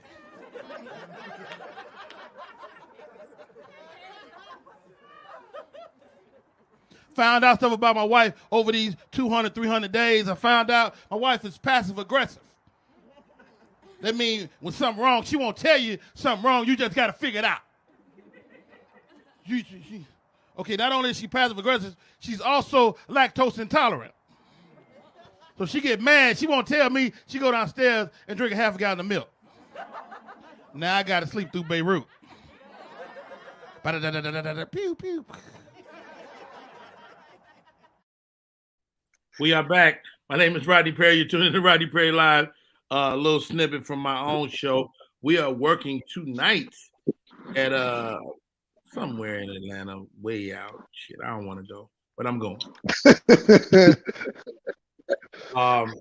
The show has been nothing but great. Thank you, Amir Roxilli. A delightful surprise, man, for you to come in and rock with us, bro. A huge fan of yours from, you know, whether we're on a box seats or whether you take the time to log into our show. Got to get Fig on. Fig came in the show. He's like, Roddy, your show is really good. So thank you, Reggie Jr. Man, how are you, bro? Who, me? I'm good. I'm good to go. But I was looking at Amir's name. You related to Malik Sealy, are you? Yes. Yeah, like I don't know, like yes. No, yes, oh sir. wow. That was my younger brother. Wow. We're a year apart. The funny thing is, Reg, so many people don't make that connection right away. So I kind of laugh about it because then when they do, they like, wait a minute. And I'm like, that was my baby brother. So I studied your face first. I studied your face and I looked at the name and I was like, wait a minute, because Stacey Patton don't shoot jump. I'm a fan, man. You know what's so funny, Reggie? I was just cracking a joke about that because somebody had sent me a picture of myself, Ray Allen, and some other cats. And I remember when I used to bump into Ray Allen, that was our running joke. I used to always be like, Jesus Shuttlesworth, and he'd be like, look, Stacey Patton, little brother, calm down. Yes, well, I was a big fan of your brother, man. You know what I mean? Like I said, I saw the name and instantly thought about the Minnesota Timberwolves days and just the talent that he had, and then on the acting side, that was a dual threat right there. Actors get a bad shake in Hollywood, but he nailed that role in Eddie, man. I appreciate that. People always ask me even that. They say, man, what do you think your brother, would be doing, if he was still alive? And I think he probably would be, somewhere along those lines. Obviously, probably commentating, like so many of his peers. but I think he would have done some acting as well, because not only did he, obviously do the movie with Whoopi Goldberg, Eddie, he also did a episode of one of those, cop drama shows. He did and I can't remember it right now, but he did an episode of that. And he's like me. We just love doing things that are fun. I just like doing things that are fun. Rodney is one of my biggest encouragers. He's like, man, I'm telling you. But I like just getting on here. For me, this has made my entire day. Like I'm good. If I don't do anything else the rest of the day, I had a great time being on here and hanging out with you gentlemen. So this is man. Tawanda Reed, she stumbled upon the show. Said, I'm loving this show. I'm glad I stumbled upon it this morning. Tawanda, welcome. We're here every day, 9 a.m. to 11 a.m. Eastern Standard Time. Yo, Avis Wingfall says, oh, they look alike too. Yeah, they same mama, same daddy, man. Alfreda, dope show as always. Uncle Rodney, it ain't over. Ladies and gentlemen, know this. Oh, let me get the treat. You like, you ain't put my comment up. Cat is so out the box, and I like that. Yeah, Latrice, I like that hat. Nice. I love seeing ladies who can pull off hats too, Rodney. You know me and you, we hat guys. Latrice did give us the hat. She did give us the hat, little full lip face beat. That's one thing. Women can put on makeup. They can put on makeup. But speaking of theater, video, let's bring her in, gentlemen. Her segment is called The Morning Quickie. We do it every Thursday. She's our sex therapist. I don't know exactly what her title is. It's something fly. Ladies and gentlemen, Miss Sherelle E. Thomas. Hi, guys. Hello. Sherelle, how are you? I am great. Happy to be here. I thought it was canceled, so I'm so excited that. Yeah, we're not canceled. We've been okay. Okay, Sherelle. First of all, she's a great follow. If you don't follow her already, Sherelle with an A, Sherelle E. Thomas. Yes. What is your exact title? Because I don't want to misquote it.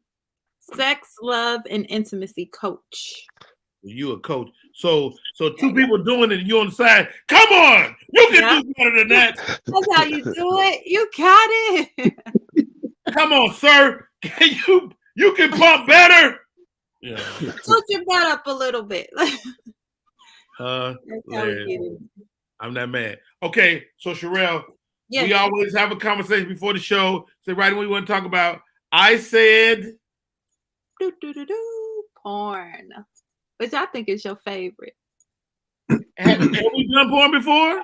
No, I just heard you did it on one of your shows. You guys went down and y'all rated like the top 10. Oh, we did a top 10 female fine ass porn ladies. Yeah, you did that. Damn, something else y'all discussed about porn. I wasn't included in the conversation, so I'm happy that I'm included in this conversation. We're gonna look at it from a different angle. What in general are people looking for with porn? What because it's $1 billion industry. Somebody's watching this shit. Yeah, you want to know how many people watching it? There are, so out of the internet alone, there's a percentage. Porn makes up 10 to 30% of the websites. That's a big thing. Like porn alone, 10 to 30%. So it is. Let me see. I have the numbers in front of me. 85 to 250 million websites, and that was from 5 years ago. So I'm sure it's probably more now. But you asked like, what are people watching, right? So what's some of the top porn sites? See if I'm familiar with these. Probably not. But go ahead. Top porn sites. You tell us. I think number one is Pornhub. What else you got? Okay, let's write it down. Porn. I was a big X videos fan for a while. I don't know if you guys I'm not a fan of X videos. They'll give you computer. Yeah, I had to leave though. I had to leave them after my third phone. Actually, actually, according to the statistics, that's the top site. Which X one? videos? Mm-hmm. X videos. Number 2 is Pornhub. Really? Mm-hmm. Well, give me the whole list. How many you got? You got 10? You got 3? Number 3 is X Hamster. I never heard of that. I know about that. What's the difference? It had an animal name in it, so I went away. I thought it might have been some shit with animals, and I just kind of was like, I don't want to know. Here's the difference. It's just a name, and like, so they really kind of house all of the same videos, but their focus makes a difference. So X Hamster is like a catch-all type site.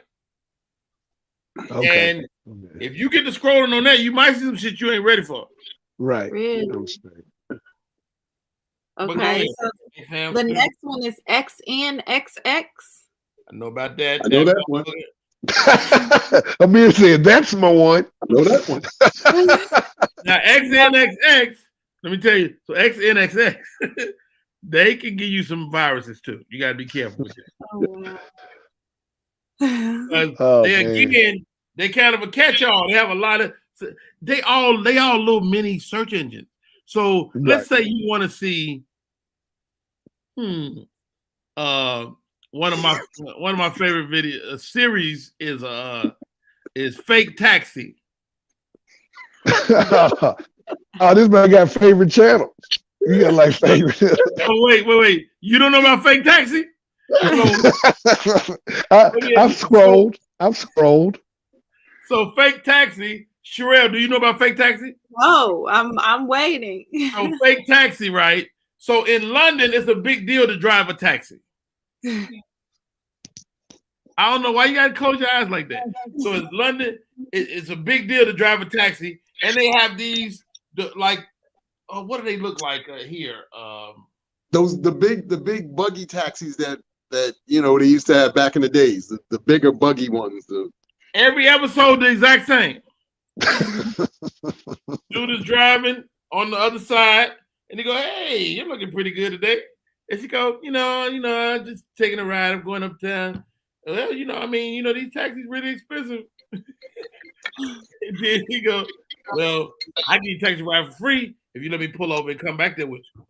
And that's generally how it goes down. All right. Really? Yeah. Do you think that happened in real life though? I'm sure. And I'm still waiting. Pedro, what's going on, sir?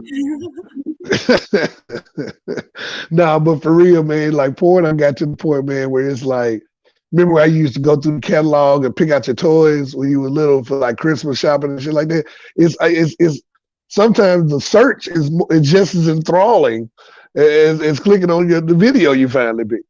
That's a good word, enthralling. I like that. What's next? XNXX. What's after that? Number 5 is YouPorn. That's like the porn. Is it good? YouPorn and Pornhub looks like the same platform actually. Oh. Yeah, YouPorn is one of the first ones I ever, because it made sense when somebody said YouPorn. I was like, I put that in. It was all right. It was all right site. You're not gonna get no bad cookies off YouPorn. They're gonna be a decent, they're gonna be a good site. And you can find you a good 70s. Bad cookies? No, Pornhub don't get no bad cookies either. Oh. Matter of fact, if you dial a P in my phone at any moment, you're gonna be right at Pornhub. What I just do? YouPorn. Okay, number 6 is H Clips. Oh, I don't know nothing about that. HCLIPS. Is there a hyphen in there or something? No, just that. You about to look it up now, huh? I am. Number 7 is just porn. Oh, wow. Is that a site? Yeah, that's what it says. Just porn. PORN. Oh, just. Is it JUST porn? No, PORN. I would be scared to go there. I would feel like. Oh, Lord Jesus. Focus, Rodney. Number 8. What you see? Y'all don't want to see this. Oh shit. What are you on? Is that H Clips? H Clips. These look dirty. Like yeah, dirty, so what do you These look consider? like regular people. Don't nobody want to see no regular people doing it. So you want hold on.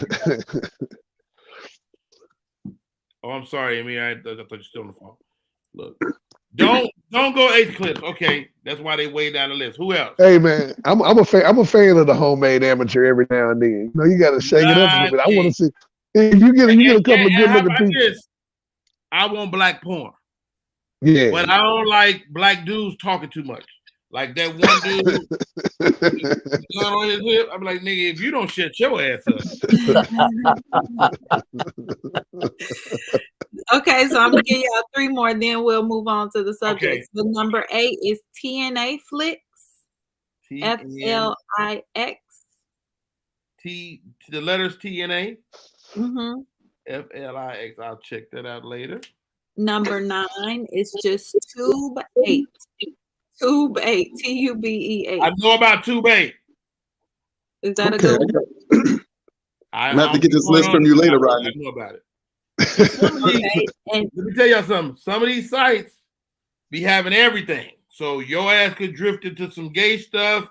You can be like, oh, you know. So and they got like what they call the chicks with private men's private. They have all that shit. I like Pornhub ain't gonna have that. Wait. Okay, so I'm interested in it. Like the one they got surgery, or you talk about like strap-ons? No. Of course they got strap-ons. No, dudes, women with a penis. So it's a woman, and then she had the surgery. Pornhub, YouPorn is not gonna have that. No, she has a penis. Plain and simple. It's not a surgeon, nothing. She has a penis. Everything. She's a hermaphrodite. Okay. Yeah. Okay. Yeah, I tend not to want to go down those rabbit holes. Like you said, I stay on the safe. I want to see. I want to know how does that work, but I'll get into that on my own. Number 10 is Spank Bang. Oh, I don't like that. I've heard of that one, but okay. You heard that? It sounds frat boyish. I'm scared to go now. Spank Bang, BANG. Uh-huh. Oh, goodness gracious.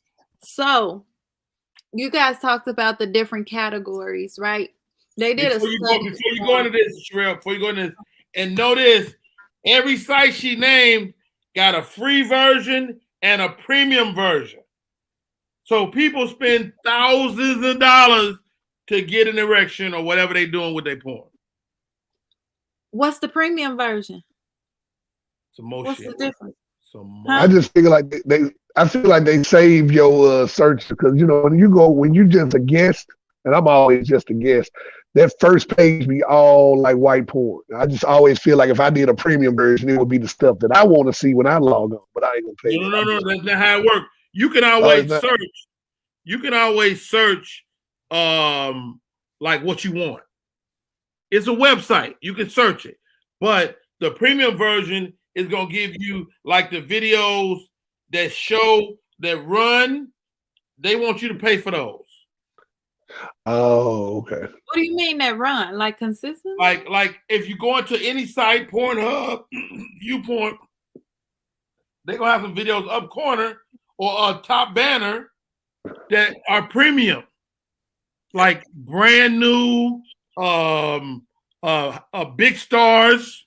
They have stars, and they always have. Porn is hilarious. Porn, if you really start really paying attention, you're like, that shit funny as hell. So, all right, Okay. but go ahead, Sherelle. I cut you off. Okay, yeah, but before we get in that, you just brought up another point, how you talked about like all of the things that are in it. So on average, how long do y'all think people spend on porn I can sites? tell you my I'm sorry, I'm stuttering. I can tell you how long I'm on, and it sounds like a long time. If I'm Jeff Brown said, y'all serious? Who can't glaze the knuckle of a regular people? Okay. Jeff Brown. So look, on average, I'm not on the site more than 7 minutes. How often? Probably about 3 times a week. Four, depending. Wow. Okay, so that's below. On average, Americans spend at least 10 minutes and 39 seconds. 7 to 10. 7 to 10. 7 to 10. All right.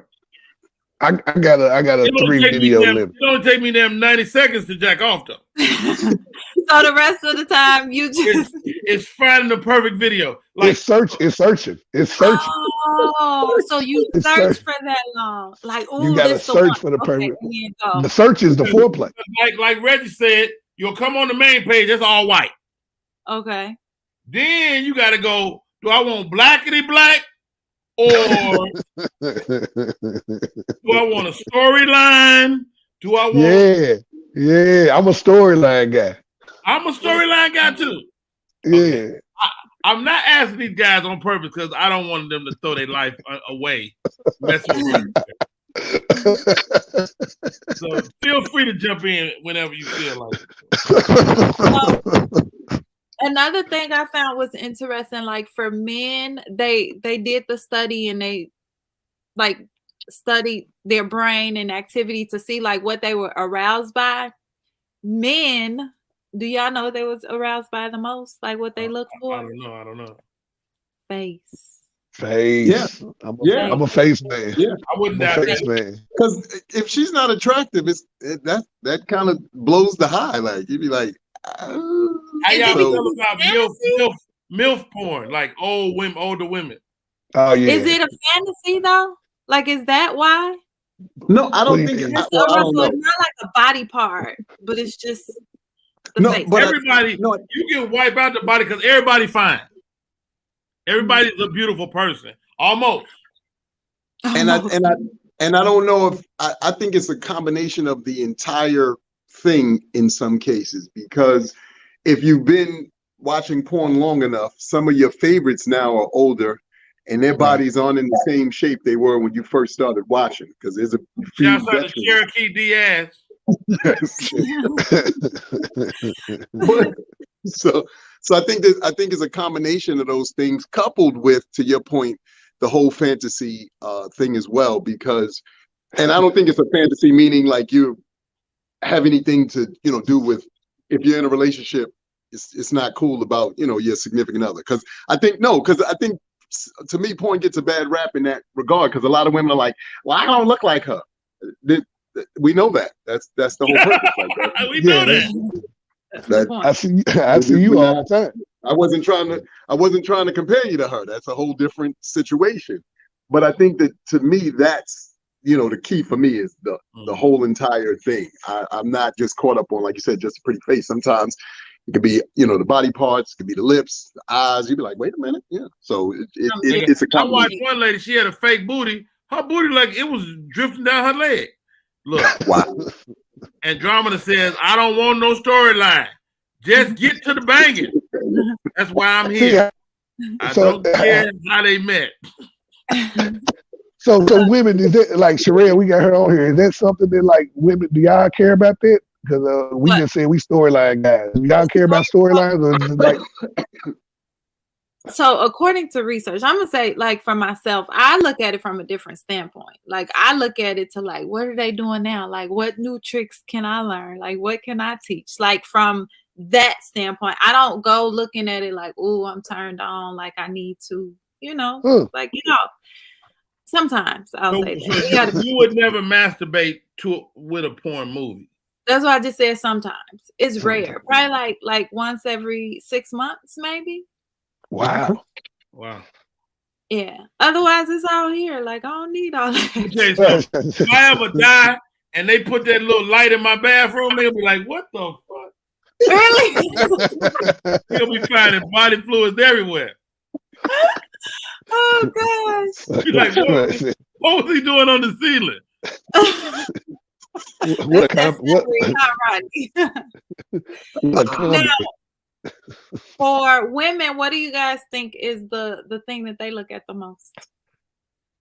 I would like to believe size and penises. Like that's what I'd like to believe. You might look at the girl on girl most. Wait. We talking about like the attraction, the arousal. Like, okay. Of course, dicks. Yeah. Chicks. Yeah. That's what it is. is the penis. Right. Which is shocking to me. No, because they don't. I mean, if you got one guy, you know, you only see his penis. You want to see a variety of penis, I'm sure. Yeah, but I think they all look alike. In my opinion, that's why I say this is my. How many penises have you had face to face? Face to face. You did. You really gonna ask me that on air? Like, I mean, what? I mean, give me a ballpark, 50 or more. No. You got less than 50. You ain't seen them all. Yeah. Okay.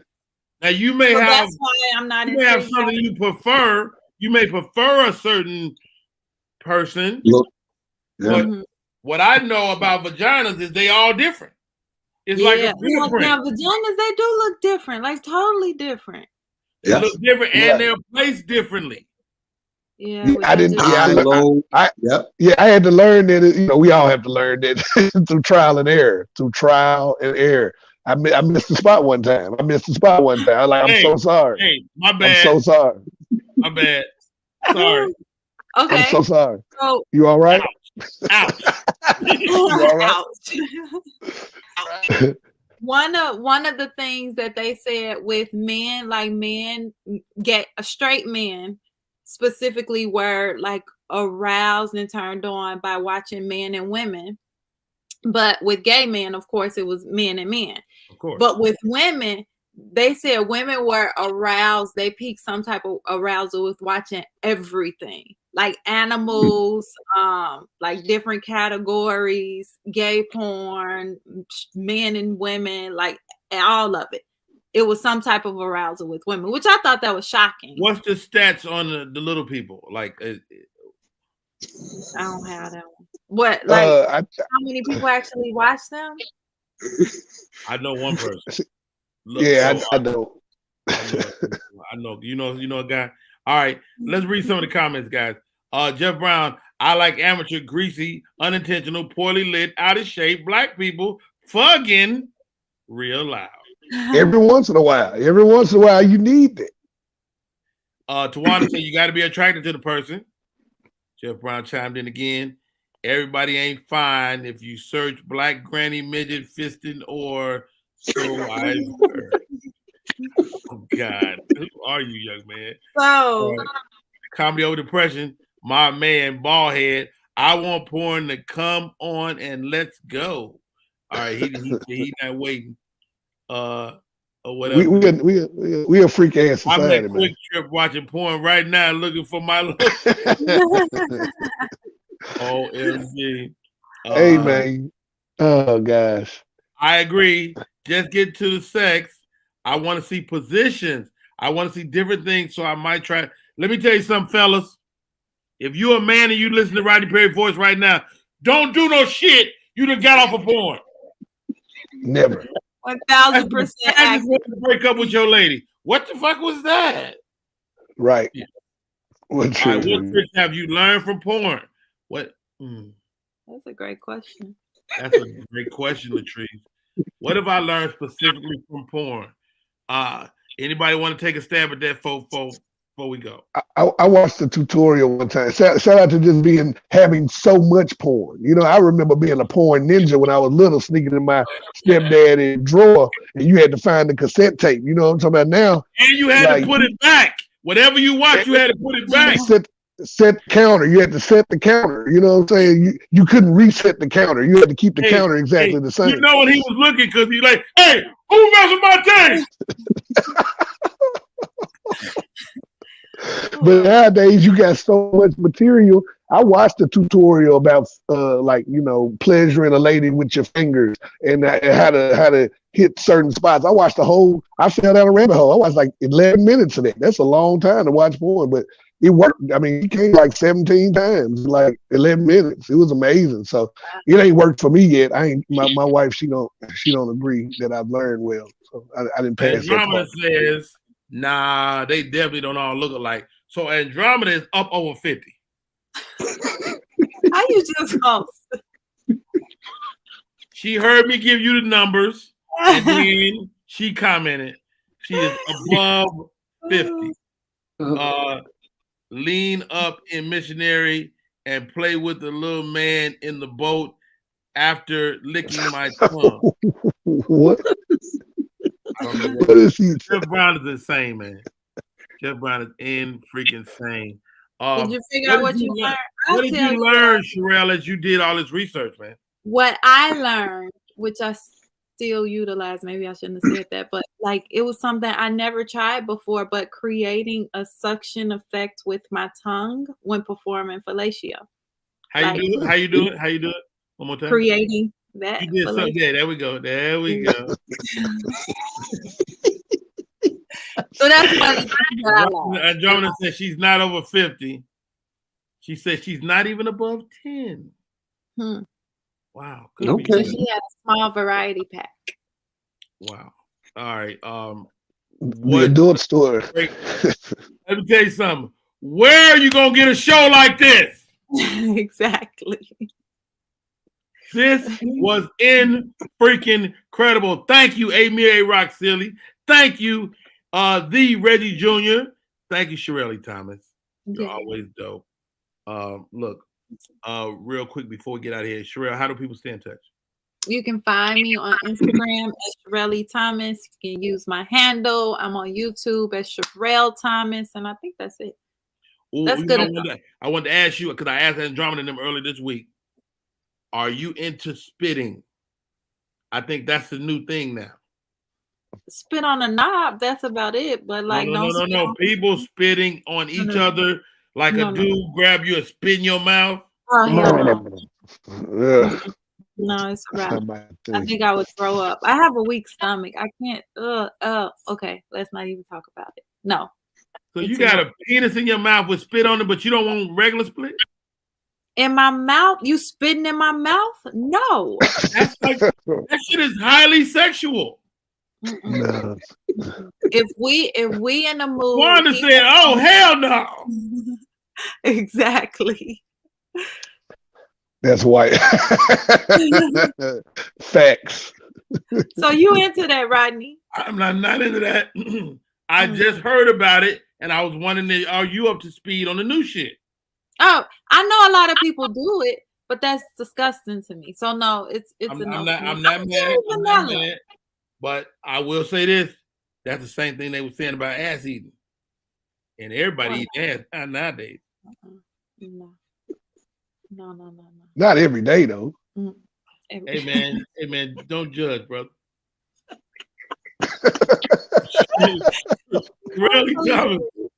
Shirley Thomas. How do we find you? Yeah, that's where you can find me on Instagram, Shirley Thomas. And don't mind the shenanigans. Lately, I've been posting when I was sleepy, so it's a lot of thirst traps. I get very silly when I'm sleepy, so no judgment. I've been seeing your ass thirst trapping. Hey, me and Rock Silly. How do we find you, bro? Right there at the bottom on Instagram, A-Rock Silly, on Facebook, Amir Silly, and on Twitter, Amir Silly. My man. Hey, Reggie, man, how do people stay in touch with you and what you got coming up there? Yeah, right there here, over here. I don't know. Right over here. Find me there, the Reggie Jr. on Instagram, and just Reggie Jr. Spell out the Junior. You should be able to find me everywhere. The next spot I got is Arlington Improv, the Arlington Improv, and that'll be right around in November. I'll be there with a comedian CP. He'll be headlining, and I'll be hosting and featuring for him. So make sure y'all check me out. Keep up with it. Good stuff, man. My name is Rodney Perry. I'm easy to find. Rodney Perry Live on all social media. Incredible show today, guys. Reggie Jr., you came through. You did your thing. You got your sound together. Gracias. Did you goddamn thug thizzle. Amir A. Rock Silly, let me tell you something. I don't know who your boss is, but your ass been gone for about 2 hours. Thank you. Thank you, man. I appreciate you, Rodney. Sherelle E. Thomas, sometime next week we got to come up with something else because this show cannot be rivaled. This was so I got some homework. TNA flicks and yeah, Rodney, I'll hit you up later, Rodney, get that list. Yeah, I don't know about Stank Bang. I don't want to be a part of Stank Bang. Stank Bang. I'm gonna go check it out. I don't want to check out these ladies with penises. I don't know how that works. You put that shit in your church, didn't you? Yeah. I don't want that in my algorithm. I don't want that in my algorithm. Hey, y'all, we gotta go. We gotta go. I gotta go. God dang it, shit. Peace. Where my little button at? Want me to sing for y'all?